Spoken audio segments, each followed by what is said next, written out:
واخيرا رجعنا لسلسلة تجميع كل حاجات بلوكس فروت من الصفر بعد غياب اكتر من شهرين حرفيا. مش مصدق نفسي يا ليه. مش مصدق نفسي يا ليه. بسم الله الرحمن الرحيم. في فيديو النهاردة عندنا حاجتين مهمين جدا، او بصراحة هم مش مهمين قوي. يعني مين ابن مين؟ اول حاجة هي الايتمز اللي بتقع من لا، والاخ لا بيقع منه ايتمين. الاول هي الطاقية بتاعته، والتاني هو السيف بتاعه. الطاقية كده كده نسبتها 100%، ولكن المزعج بقى هو السيف لان نسبته 2%.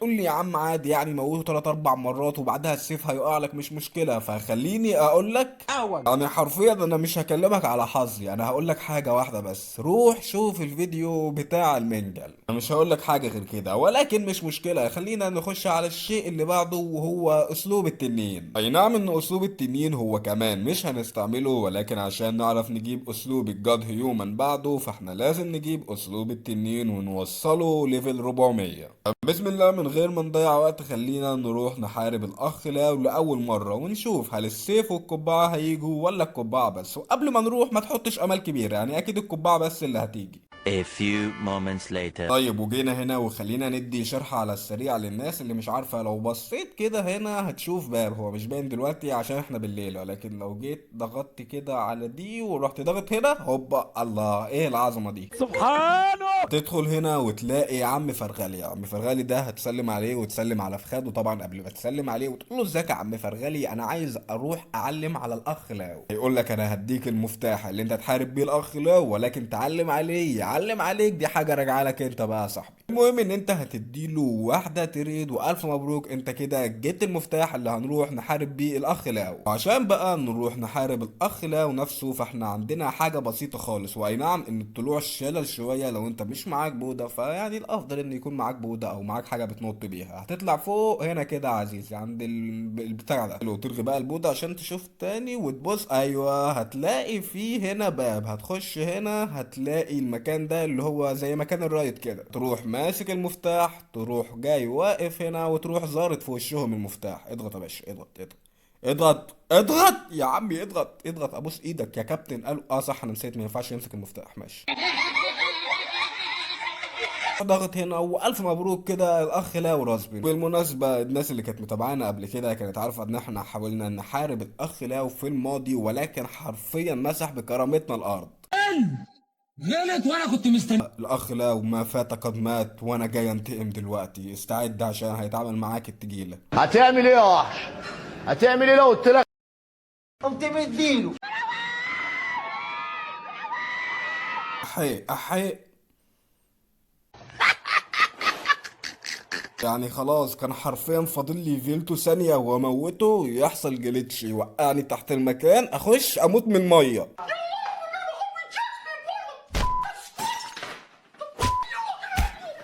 ولكن الهدوء يا عزيزي، الهدوء. مش اول مرة تحصل حاجة تجلطنا في بلوكس فروت. درجات احنا سمعتنا وحشه. كده كده لسه معانا كمان 11 محاولة، فأكيد يعني أكيد هيجيلنا السيف في مرة منهم. ازيك يا حمار؟ خلونا نقول بسم الله ونروح على المرة اللي بعدها.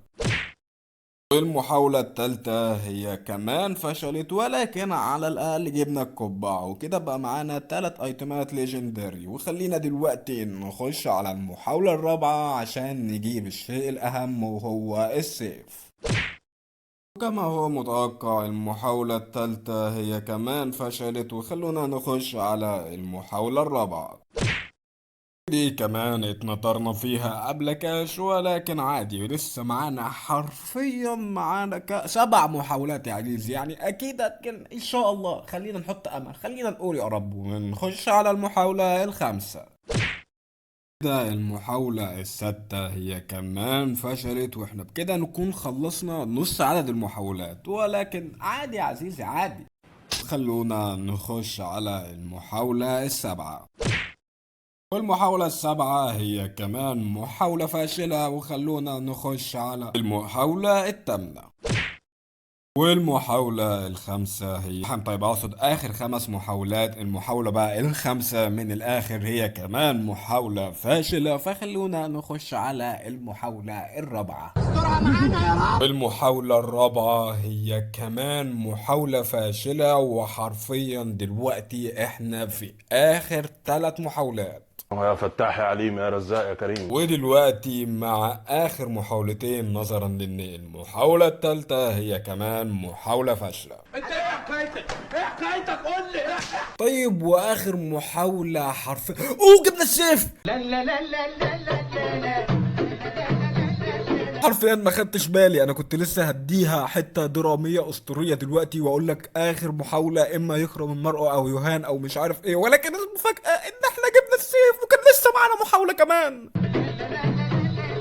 يا جماعه انا حظي جامد وانا عارف ان انا حظي جامد، بلاش. ولكن انا اللي مكلم المطورين وقايل لهم نزلوا حظي لحد اقل حاجه تحت انا بقول لك بلاش عشان نواجه صعوبة يعني واحنا بنجيب الحاجات، فالناس بقى تتحمس وتقول هيجيبوا المرة التانية المرة التالتة، ولكن انت عارف انا لو لقيت بحظي العادي هجيبها من اول مرة. يلا انت ونصيبك بقى. على كل حال خلونا ننتقل دلوقتي للشيء اللي بعده، وهو اسلوب الدراجون تالون. طيب وجينا دلوقتي عشان نجيب الشعل. انا نسيت ان الشعلة كمان معتمد على الحظ. طيب انا اسف يا عم الحاج، وانا حظي معفن اصلا وحظي وضيع وكلنا عارفين، وانا بس كنت بطبل لنفسي وانت راجل اسطوره، ممكن بعد اذنك تديني الشعله؟ خلينا نقول بسم الله اول محاوله يا رب. تخيل كده الشعله جبنا من اول محاوله. انا كنت بقول ايه اصلا؟ انا تقريبا كنت بضحك على نفسي، انا كنت بقول ان انا عايز اكل سندوتش شاورما بطيخي. ايه ده؟ مره بسم الله في راجمنت تاني ما بقاش عادي شغال كده كده. احنا لا لحظه، احنا ما كناش عايزين في راجمنت، احنا خلاص جبنا السيف. بقول لك ايه، ما تدينيش في راجمنت، تديني الشعله بعد اذنك. انطر قبلك يا اسم الاكس بي ضرب 2. اعمل ايه باكس بي ضرب 2 وانا ليه في الماكس اصلا؟ طيب ايه المحاوله اللي مش عارف كام بصراحه، نسيت. فراجمنت تاني. معلش. ايه المحاوله اللي بعدها يا رب؟ فلوس يا جدع، ده انا معايا 29 مليون، معايا 29 مليون. المحاولة اللي بعدها اكس بي يا لهوي يا جدعان. طيب واللي بعدها يا رب تاني. يعني تاني ليه؟ ليه تاني؟ ما انا معايا ايه ماشي مش مشكلة. يلا المرة اللي بعدها يا رب. فراجمنت. هو الفراجمنت حلو وكل حاجة، بس 200 فراجمنت دول اعمل بيهم ايه؟ اعمل بيهم سندوتش كفتة يعني ولا ايه؟ المرة اللي بعدها خلينا نقول بقول لك اديني فراجمنت تاني، معلش انا اسف، انا حيوان ان انا اتبهريت على الفراجمنت. اديني فراجمنت وخد الفلوس دي كمان. يعني ما عادش معانا محاولات كمان، بيقول لي تعالى بقى بعد ساعتين عشان انطرك قبلكاش تاني.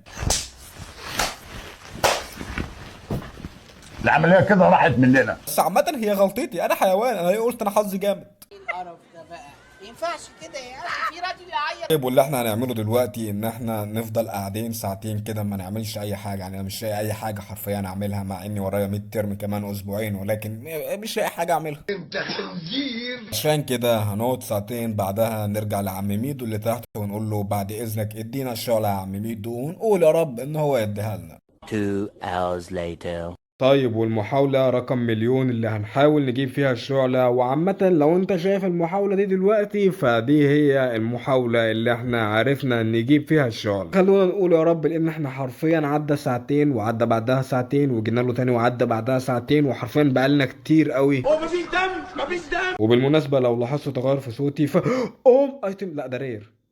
الفاير ليه الفاير؟ دي ايه؟ هي كانت الفاير ولا لا؟ انت عبيط يا اسطى. واخيرا والحمد لله عرفنا نجيب الشعلة. حرفيا بقالنا كتير قوي بنحاول نجيبها. انا كنت بقوله من شويه ان لو لاحظت تغير في صوتي فده لان التاب حصل فيه مشكله، حرفيا مش فاهم فيه ايه ومش راضي يشتغل تاني. فيعني لو لاحظت تغير بسيط في صوتي فعديها لنا معلش بقى لحد ما مشكله التاب تتحل. وكل اللي احنا محتاجين نعمله دلوقتي هو حرفيا ان احنا نروح جزيره الهايدرا ونجيب الاسلوب. طيب على ما نروح، في حاجه مهمه انا مش عارف انا لحد دلوقتي ازاي نسيت ان اقولها، وهي ان احنا بقالنا كام فيديو بنقول ان احنا بنعمل كيفاويات في سيرفر الديسكورد. عموما احنا عملنا كيفاويات على حاجات كتير قوي عظيمة، عملنا على جرافيتي وبين وتيركس وفواكه تانية كتير. لكن من دلوقتي احنا هنلغي حوار الكيفاويات في سيرفر الديسكورد، ولكن مش هنلغي حوار الكيفاويات نفسه. بدل ما احنا هنعمل الكيفاويات في سيرفر الديسكورد فاحنا هنعمل الكيفاويات هنا في اليوتيوب. الله اكبر عليك. وبما ان ده اول كيف اواي في اليوتيوب، فخلينا كده نفكر لكم في فاكهة جامدة. نعمل لكم كيف اواي على فهد ولا غاز؟ خلاص قررت هعمل لكم كيف اواي في الفيديو ده على فهد. ولو انت عايز تكون سعيد الحظ اللي هيكسب معانا الفاكهة دي، فكل اللي عليك انك حرفيا تكتب اسمك في كومنت. وبس كده يا صديقي، حرفيا ده كل اللي انت محتاجه عشان تشارك في الكيف اواي. وكده يبقى كل اللي فاضل لنا حرفيا ان احنا نكلم الراجل ده ونسلم على فخاده، والف مبروك كده. حرفيا مش متبقي لنا اي حاجه غير ان احنا نجيب الاسلوب. ممكن تدينا الاسلوب؟ هيقول لك ثانك يو اوعى يا هادي يكون اللي في بالي. انا بيقول لي شكرا عشان انت جبت لي الجوهره، بس انا ما اقدرش اعلمك حاجه دلوقتي، تعالى لما تبقى مستعد. اجي لما ابقى مستعد؟ مش فاهم. هو ما كانش بيحتاج حاجه تانية غير الشعله وال5000 فراجمنت، امال ماله بيقول لي ان انا مش مستعد نسيت. اوعى تقول لي ان اسلوب التنين العادي عندي اقل من ليفل 400. وزي ما توقعت لازم يكون في خازوق، لازم يكون في خازوق، امال اللعبه ازاي هتحلو من غير خوازيق؟ اسلوب التنين العادي عندنا ليفل 300، فاحنا لسه محتاجين دلوقتي نزوده 100 ليفل، فهنلفله ال 100 ليفل ونرجع لكم. وصلنا اسلوب التنين العادي ليفل 400. وخلينا بقى نراجع اللي احنا محتاجينه على السريع. اول حاجة يكون معاك 5000 فراجمنت، تم. تاني حاجة انك تجيب له اشارة الفاير، تم. تالت حاجة ان يكون اسلوب التنين العادي ليفل 400 او اعلى، تم. وكل اللي متبقي ان احنا نيجي نكلم عمنا ونقول له اخبارك واخبار ايوه فينك يا جدع من بدري، فينك من بدري، وانا عمال اقول ايه المشكلة. والمفروض يكون معاك كمان 3 مليون، دي كنت ناسيها بصراحة. المهم ان احنا نقدر نقول والحمد لله دلوقتي ان احنا جبنا اسلوب الدراجون تالون.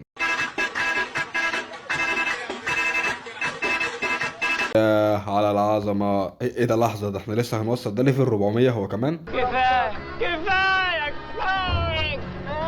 ماشي عادي مش مهم. الفيديو الجاي بقى عزيزي هيكون على الاغلب اسلوب الجاد هيومن، وحاجة كمان ممكن الحاجة دي تكون المرسى، وممكن الحاجة دي تكون الايتيمز بتاعة كاتاكوري، وممكن ان احنا نجيب السيف بتاع توشيتا وسيف السي دي كي، لان احنا حرفيا بقالنا كتير قوي جايبين السيف بتاع ياما وما جبناش بقية الحاجات. عموما زي ما بقول في كل فيديو، انتوا اللي هتقرروا الفيديو الجاي هيكون عن ايه. وبس لو وصلت لغاية هنا فما تنساش تدعمنا بلايك واشتراك، وما تنساش تصلي على سيدنا محمد عليه افضل الصلاة والسلام بتاع 400 500 مرة في اليوم، عشان ناخد حسنات وانت تاخد حسنات. ومع السلامة. لا لا لا لا لا لا لا